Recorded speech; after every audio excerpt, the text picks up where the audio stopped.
Coming up, the NBA season is officially over with the Boston Celtics taking down their 18th championship. We turn our attention to the offseason, to the Brooklyn Nets, and improving this roster. Could a team like the Indiana Pacers now be too good for young talent? We dive in on a possible young target in Jarace Walker, all coming up next.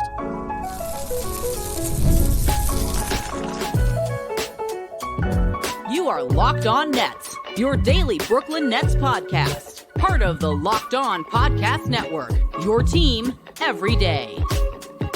Yes, my friends, it is the Locked On Nets podcast right here on the Locked On Podcast Network. It's your team, the Brooklyn Nets, every single day. He's Doug Norrie. I'm Adam Arbrecht. We thank you, as always, for making us your first listen of the day. We are 100% free on all those great platforms. And let you know, today's episode is brought to you by FanDuel. Make every moment more. Right now, new customers get $200 in bonus bets with any winning $5 bet. That's $200 in bonus bets with any winning $5 bet. Visit FanDuel.com/LockedOn to get started. And Doug, always a good sign when I feel crisp coming out the gates. Boston Celtics wrap up the chip, as we all knew they would, and now off seasons can start. And we've talked about the Brooklyn Nets and the Nicholas Claxton of it all, but there's a lot of teams across the league that are probably eager to make some offers to players that they want to retain for the upcoming season. Yeah, look, like you said, offseason officially underway. We thought we might get some Nick Claxton news, but I wonder if the NBA gave a slight edict that was like, hey, let's not do a 12:01 drop. Let's at least pretend like there's not, a lot of communication happening. The interviews in the post game, the celebration on the court, you just start getting the drip from all the respective reporters. Yeah, because in the past, I feel like this information has come out earlier. And either way, we'll get a little bit to the Boston-Dallas thing probably here at the end. But when it comes to offseason and talking about the Nets, I mean, the key for the Nets here really going forward is monitoring sort of the situations around the rest of the NBA and seeing what's going to shake loose. I mean, that's sort of where the Nets are when you don't have your own draft picks, when you don't control your own draft capital for the foreseeable future. You kind of are beholden to what other teams might want to do or are going to do. And that's going to be a theme, until they trade officially into the draft. It's going to be a theme for like us during this offseason is like what other teams might make moves that the Nets could benefit from, something they have done in the past. And the Pacers are right along that timeline here because they have all of a sudden a pretty crowded house in terms of guys that can play, kind of because of what happened this year with them. So when we talk about Obi Toppin and we talk about Jarace Walker, I think there's paths where you can see maybe the Nets jumping into situations like this. And when you look over at the Pacers coming into this upcoming season, they have 114 little more than million on the books, but they have to look at Pascal Siakam, who 100% is their priority in bringing him back in the door. Then they went and they also brought in Obi Toppin, formerly of the Knicks, and now he's ready to maybe get a raise. And the weird thing that unfolded, you talk about Jarace Walker, who they took 8th overall in the 2023 draft, is all of a sudden Obi Toppin, originally in the starting lineup, he goes to the bench. He thrives there. The perimeter shot comes around like you wouldn't believe. And for a team that maybe jumped its timeline, definitely jumped its timeline in terms of its postseason success this year, all while Tyrese Halliburton was a little bit injured and that's definitely 100%. They're looking at it now as we need to commit big money to big places. And a player, like it's so funny how this works because it's unfamiliar territory for Brooklyn Nets fans. You draft a young player in the first round, a lottery pick, and already you may be looking just an offseason later and going, is he going to have a real path to playing time and development if we're sitting here now talking about being a team that wants to compete and try to go to the Eastern Conference Finals this next year? Yeah, and like part of that stems from like the uncertainty around what you're going to do over the course of the season, because you're not sure you're going to trade for Pascal Siakam. You're not sure it's going to be a pretty clean fit. Like you don't know these things are going to happen as the season starts. So when you just take best player available, which I think the Pacers were doing there with Jarace, is right. You're like, hey, we'll just figure it out later. Let's just we have a lot of needs.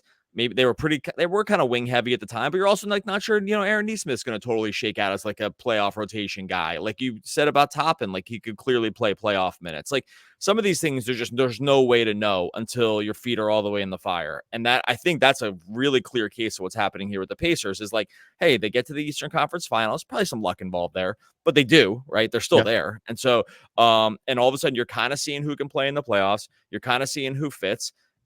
And when you get to the end of the day and you're thinking about, committing money and time and resources and talent and assets toward guys going forward, you might just realize, hey, Jarace Walker, good player. There's just not a path, Like right now, there's just not a path. And the original reporting for this, by the way, which I kind of buried the lead a little bit here, comes from Mike Scotto, who does the awesome work, obviously, and he was aggregating sort of just like player news for Hoops Hype around the league, and he had kind of thrown out there. I'll just read the quote. In Pacers news, rival executives are monitoring whether the Pacers will keep forward Obi Toppin in restricted free agency, and if the Pacers re-sign Obi Toppin, if Pacers re-sign Toppin, several rival executives believe Jarace Walker could become a trade candidate and are monitoring the former number 8 overall pick's availability. So it's one of those like sort of around the periphery pieces of news, but it makes sense though. Like it makes sense when you look at this at their situation.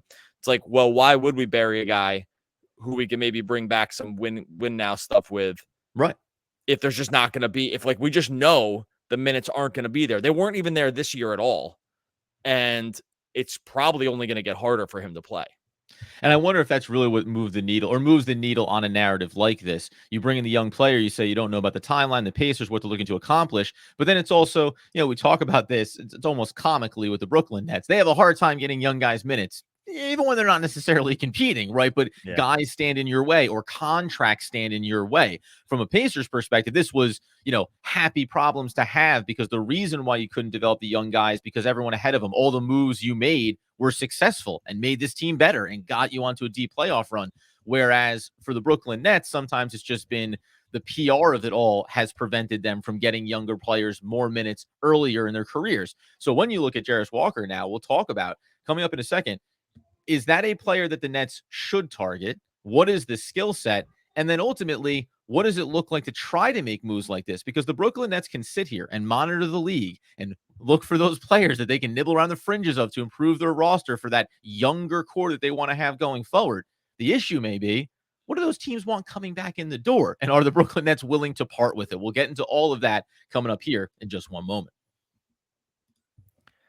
All right, before we get to that, I'll tell you about my friends over at FanDuel. Look, summertime means baseball. It meant the NBA Finals. Those are over now, but you can still bet it all here over on FanDuel. Right now, new customers can get $200 in bonus bets with any winning $5 bet. That's $200. You can use to bet everything from the Finals MVP to who's going to hit one out of the park. It's all there for you on FanDuel. You can throw some parlays, same game parlays together, just regular parlays. They got boosts going all the time. There's really just almost too much to go through over at our friends on FanDuel. Just go visit FanDuel.com/LockedOn and add a big win to your summer bucket list. Once again, visit FanDuel.com/LockedOn. FanDuel, America's #1 sportsbook. All right, so as we roll along on the Locked On Nets episode, of course, talking about the now official NBA offseason, now officially time for Brooklyn Nets to make their moves, re-signing Claxton. We'll talk about that. You'll obviously hear when that breaks right here on the podcast. But when we look then at Jarace Walker, let's just start with him as a player. Is he a guy that you think the Brooklyn Nets should be interested in bringing in? He's obviously young, came in the league at 6'8", 7'2" wingspan. He's just 20 years old. He's under contract for 3 more seasons. The interesting part about this is the requirement from the Pacers perspective, I think, we'll move a top 10 guy who maybe doesn't fit what we need here right now, but we want something valuable back. And you can't, if you're the Brooklyn Nets, go, Dorian Finney-Smith, put him into your front court, enjoy yourself. This is where the Nets are going to run into issues no matter what team or player it is. What are you giving back? Because, oh, by the way, they also don't have assets in the short term from a draft perspective.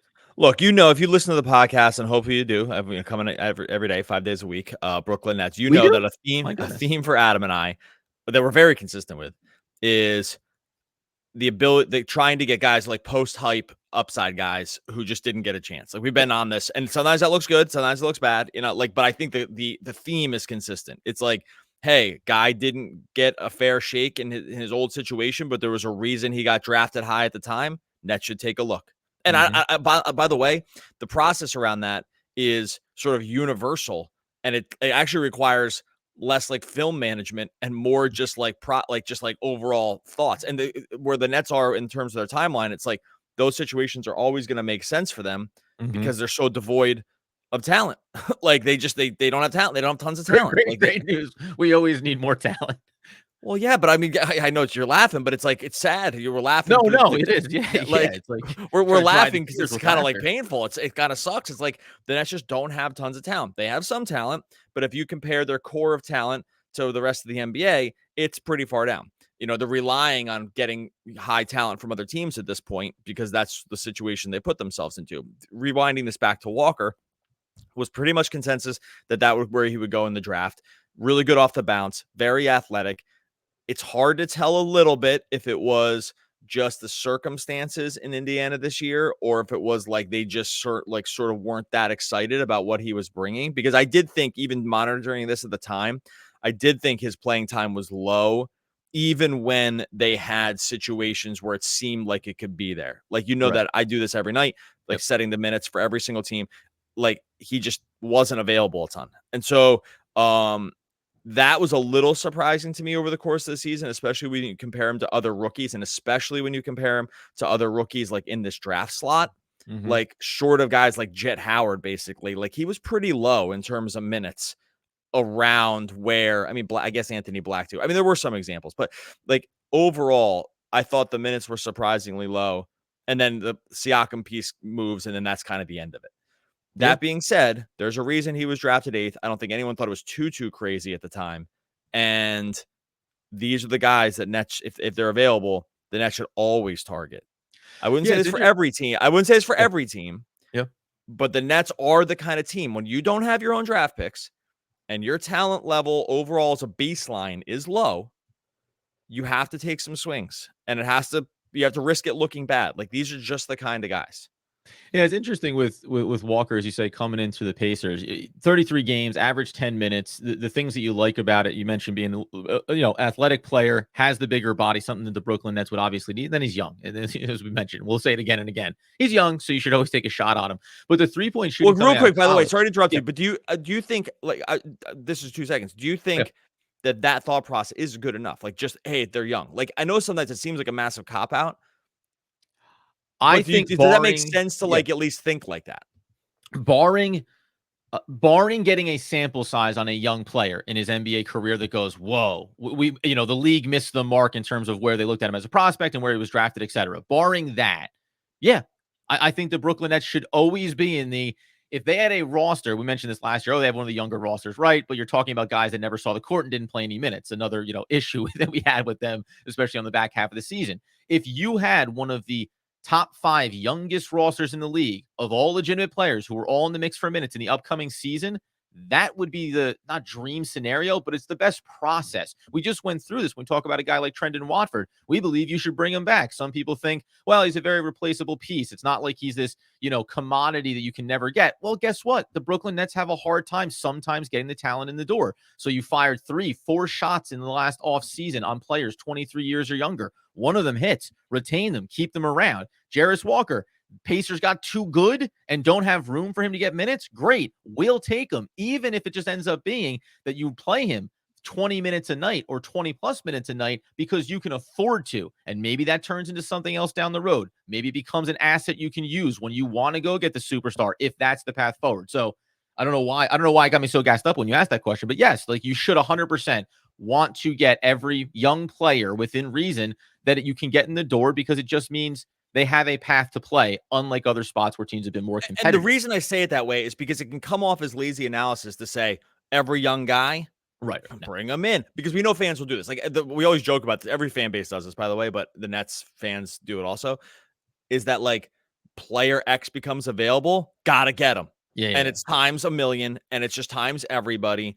And it can come off sounding like sort of lazy analysis, because when you just say get everybody, then you're always going to be right, because like you said you wanted the guy when they were available. Like, and I get it. And we're trying to avoid, I think, doing that, because I don't think it's not really being like sort of intellectually honest. That being said, the Nets situation is such when it comes to young players, outside of a few, there were guys I would probably not say that. By the way, a lot of them would be about guys like draft analysis wise that we like looked at. Like, I would say Jet Howard, right? Like, I'm just using that example because I was like, oh wait, wow, like, well, they drafted him. That seems like way over slot. Doesn't seem like it worked out.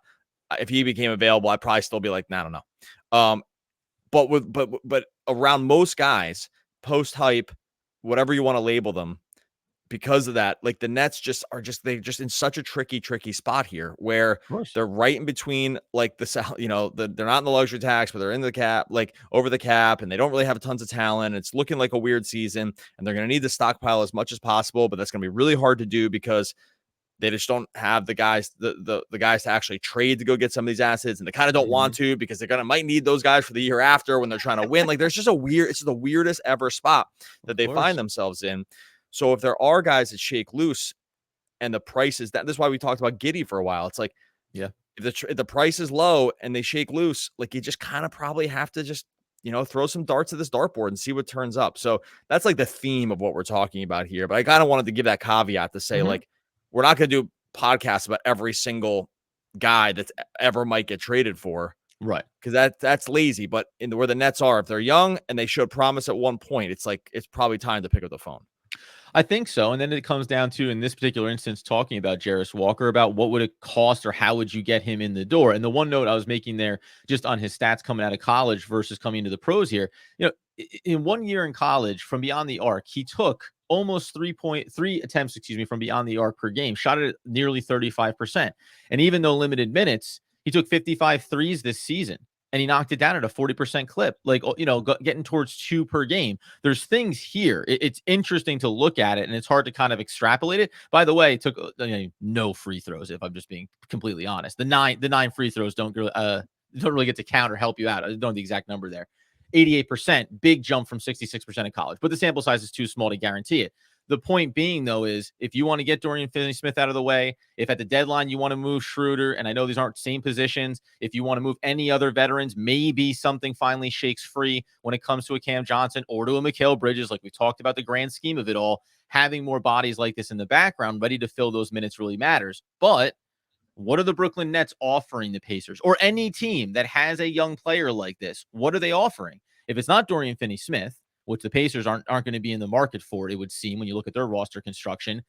Even if we talk about getting a draft asset for Dorian Finney-Smith, is that attractive to the Pacers? They're trying to get a young guy out the door because they don't think they have minutes for him. Do they want a weak draft class 2024 pick after flipping Dorian Finney-Smith?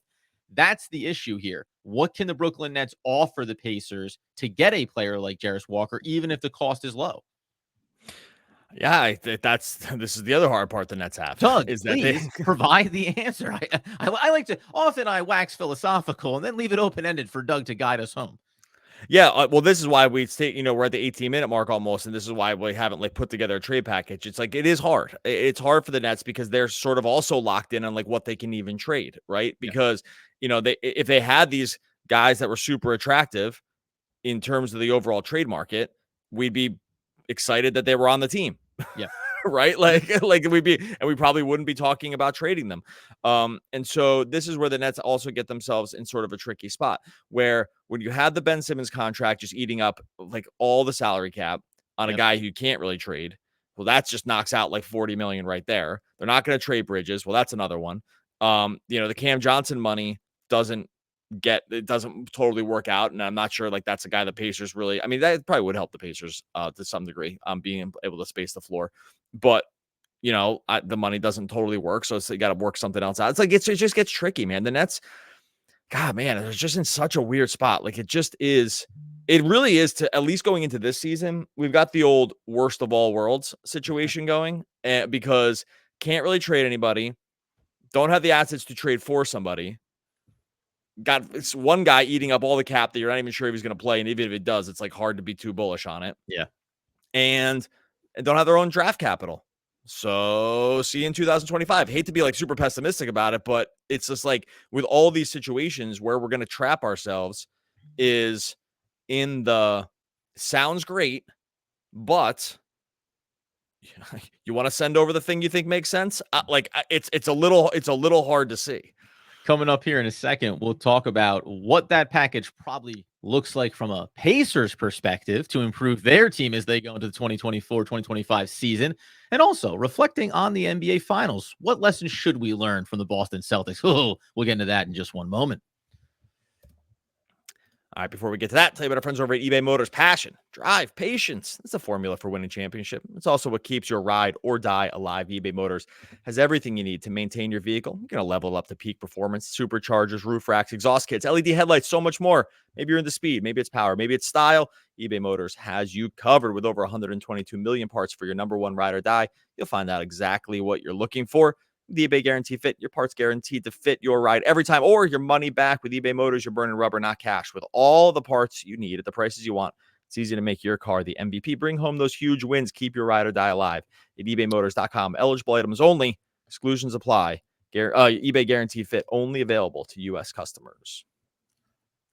All right, so as we tie a bow on the Locked On Nets podcast episode, reminding you, yes, you get us over on YouTube, and that's where you're going to be plugged in along with the podcast feed for when that Nicholas Claxton news breaks. But we didn't get that news, so we take a look at some other opportunities for the Brooklyn Nets in terms of the Pacers. So one other note about what can you send over there? You mentioned Dorian Finney-Smith. A guy like Dennis Schroeder, you could say he could have value to a team. But then you go and you look at the Pacers and you remember that it's Halliburton with McConnell, and you have Nembhard, and you have Shepherd, the young player who actually did come on, unlike maybe what they were hoping with Jarace Walker. So they, the Pacers are set up in a way where the Nets go, hey, we got some veterans. They go, great, we don't need any of them, except how do you guys feel about trading us Mikal Bridges? Like, I feel like the conversation, not just around Walker, but the conversation with the Pacers is that with any team in the league, hey, we want to add in another guy here. If we're making a move, it's to improve this team significantly because, to your point, we mentioned at the top, hey, was it a little surprising they went to the Eastern Conference Finals? Of course it was, though they made aggressive moves to help themselves get there. I think they probably look at it and go, now what's the next move, though? Because we probably know that we ran a little lucky in terms of how the Eastern Conference broke down this year, and we don't want to perceptually backslide, especially if we commit money to Toppin and commit money to Siakam. I don't know if there's a point to have this conversation before we talk a little finals, but it's, Pacers call. Do the Nets pick up the phone when the conversation is about Mikal Bridges? Because that really does feel like what Indiana would be asking. No, I mean, and we could for him, by the way, the Walker will be in the deal, so the Nets can. I mean, we can say it, but we just know it's not going to be the case. Yeah, and so there's just no way they're doing this, and so and this is the other one. So I hate to just bury it and move on here, but they're not. This is where again it starts to break down a little bit. And so and by the way, look, if you're out there and you have this a realistic kind of Pacers trade here that they would accept, and maybe DFS is kind of the guy, and they're just hey, he's win now, he's a veteran, we could use a little more veteran presence in here. And I will quickly say that would be the difference of adding another body to a crowded front court. But if they don't look at Jarace Walker as being ready to contribute, and Dorian Finney-Smith is ready, then maybe that would be the simplified version of this is, hey, Dorian Finney-Smith, we want Jarace Walker back, and if you think it's diminished enough, are you willing to take, because you are effectively saying it's 1 year removed from a top 10 pick. But if you don't care about that asset at this point, this would be a rare occasion when the Nets could get maybe maximized value for Dorian Finney-Smith in some ways. Or something they're going to lose Jalen Smith in restricted free agency right now, or sorry, unrestricted free agency, because he's going to opt out, and now you're stuck a backup center, and you think Day'Ron Sharpe's going to really help your overall rebounding. There's some, I think there's some stories we could tell, because Day'Ron Sharpe's another guy that we're probably got to do a full podcast about what's exactly going on with him. He was brought up by Kevin O'Connor as a guy who could really maybe use a change of scenery, which is surprising because the list O'Connor gave was pretty short, and he brought up Day'Ron. But maybe you're okay, well, look, we'll swap, like for like here, and just say one guy that doesn't have a path for another guy who doesn't have a path, and they kind of solves both of our issues. You get a backup center, we get another big wing. We can see more examples of where Day'Ron could play here. Pick and roll with Halliburton. There's some things. Maybe that's it. Maybe that's just something like that. Actually, it's maybe we should wait to the 24-minute mark to kind of totally get there. And by the way, all the way home. Well, I will say it's a situation where I'm really confused about what Sharpe's value is. And actually, if I hadn't heard KOC say that this morning, I'm not sure I would have even thrown it out there. But now I'm well, maybe the perception around the league around Sharpe is a little different than even the Nets. Who guy was buried, didn't even play when he thought he was going to play at the end of the season. So I'm what's even the deal here? But maybe that's the kind of thing. It's you don't have a path. You don't have a path. Let's just swap them. And both fan bases can feel okay about it, because if you're a Pacer fan, I think you can feel okay about Sharpe. Not great compared to the number 8 overall pick. You know what I mean? So maybe it's something. Maybe it's something like that. And who knows? Maybe the Dorian Finney-Smith, Day'Ron Sharpe package together, and Walker coming back, and the Nets get a second-round pick out of it all. And it's not quite the first you're hoping for in 2024, but it gets something moving, right? Pacers do have 3 second-round picks in the 2024 draft. So there's a lot of angles to this. It's good to set the baseline for it. And who knows? Sounds like we're going to have more to talk about with it as we maybe stumbled into a potential trade package there, but there's going to be a lot of teams in those waters. Last thing we did want to do, though, before we got out the door, is obviously the Boston Celtics win the championship. It's a bit of a long time coming, it feels like, for them, getting close and being one of those teams. What was it? 107 playoff games together between Jason Tatum and Jaylen Brown before they finally win the championship. It was the longest that had ever been. Great, grand, wonderful. My big takeaway was the idea of patience, because even though they rotate some of the supporting cast, Porzingis, they obviously bring in Holiday, Tatum and Brown, over the last 2 seasons, it was maybe they should trade Jaylen Brown. He ended up being the finals MVP. So I'm sure that was a happy accident not making that decision. Jason Tatum, even though he's struggled in some playoff performances and the finals at times, you still have these 2 core players that by not making any over dramatic decisions, you were able to navigate through it, still be high level competitive, and then ultimately win a championship. The problem is that the Brooklyn Nets don't have any of those things at their core to be patient with. Right now, the Brooklyn Nets are being patient with supporting cast members, but I do think it's a good reminder to not do the panic thing. And that may have been Donovan Mitchell, give up the house to go get him, right? Whatever the move may be, it can get you the star in the door, but you need to structure it properly. And the Celtics are kind of a good example. Combination of draft and making some key acquisitions and being a steady ship over the last 7-8 years and building up to this moment to win another championship.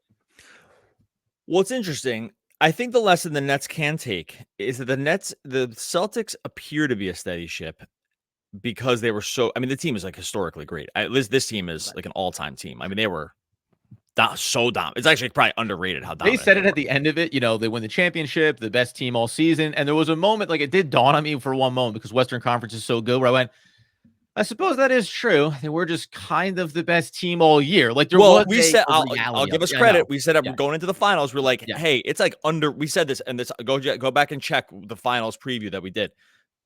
Like we said, it's like it's underrated how good the Celtics were. And I remember specifically because I compared the point differential that they had 1 to 2 was the same as like 2 to the Nets. Yeah. And we said it was like these guys crushed everyone all season, and then they crushed everyone in the playoffs too. I think the point.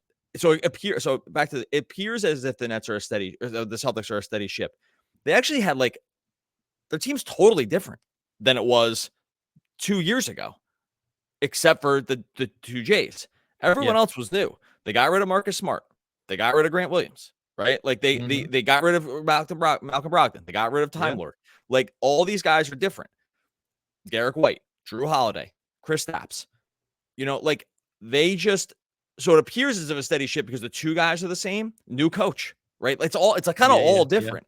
Yeah. But it's an organization. Here's the Nets can take the thing. It's an organizational philosophy around it. You are allowed to make unpopular moves if you have conviction about what's like. You don't need to explain it to the fan base when you trade away Marcus Smart. It's like, hey, we're trading Marcus Smart. We're bringing Kristaps Porzingis because we think it's going to work. Like, we're going to do these things that might seem not amazing at the time or whatever. And we're allowed to just change things if we see. I think that's a good lesson, is that have conviction, buy low, maybe at times where guys Staps was a super buy low thing. Derek White was a super buy low. And these guys are just the most supercharged role players of all time now. And it can just mean, and you can just change things if you have conviction. So it's a little hard to apply 1-to-1 for the Nets, but I will say, I would push back on that. It's the same. This team's it's all different, but they just seem to have conviction around the moves they want to make, and they can kind of identify talent that's going to be play way above their rate when they go and get it. And you're right. And really, Tatum and Brown. That's what's the same. Yeah, that's the core. That's the problem. Yeah. It's it helps a lot when you have a top 2 guys at worst, top 8 guy, top 9 guy. It's Tatum, he's probably higher, and then you have a top 15 guy. Right. It does get easier to do the other stuff. Then swapping the pieces becomes a lot easier. But they could have just kept Marcus Smart and just kept trying. I mean, they were at the doorstep multiple years. They could have just kept going. That Marcus Smart one, I think, is always the really good one to bring up because he was the face of everything, not superstar top level. He was the heart of that team, and it was probably a difficult choice to make for them. And then the other part of it is, I mean, listen, historically great franchises have success more often than not because that's what they are. They're historically great franchises. But then you also get, sometimes you get lucky. Ime Udoka. Hey, they weren't, he was supposed to be the coach. They didn't plan for all of that to happen and then have to jettison him. And then they end up pivoting and they end up landing a coach that looks like it's the right guy and helps change some mentality for this team and tweak some stuff and the roster changes and everything else. And at a very, very high level, there's just sometimes there is a bit of luck to, certain things in the way that they unfold. And as we know, the Brooklyn Nets, it would feel like, have been historically unlucky.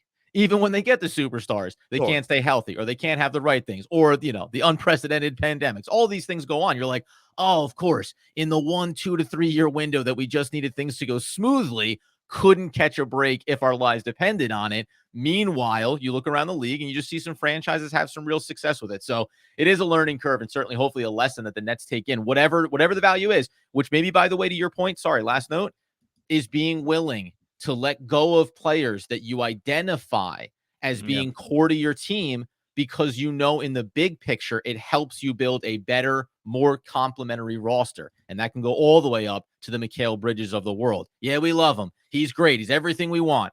Also, sometimes saying goodbye is the hardest but best thing to do. Yeah, it's tough. It's tough. Look, only one team wins every year.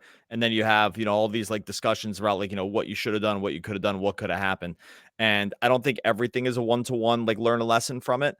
Because ultimately the lesson is just draft the best players and you're probably in good shape. But that's easier said than done also. Okay, we're gonna get out of here. We'll have more coming this week. Hopefully we'll get some free agent news coming down the pike over the course of this week with Claxton, maybe some other guys in other situations that either are able to work stuff out or not, which could influence how the Nets go.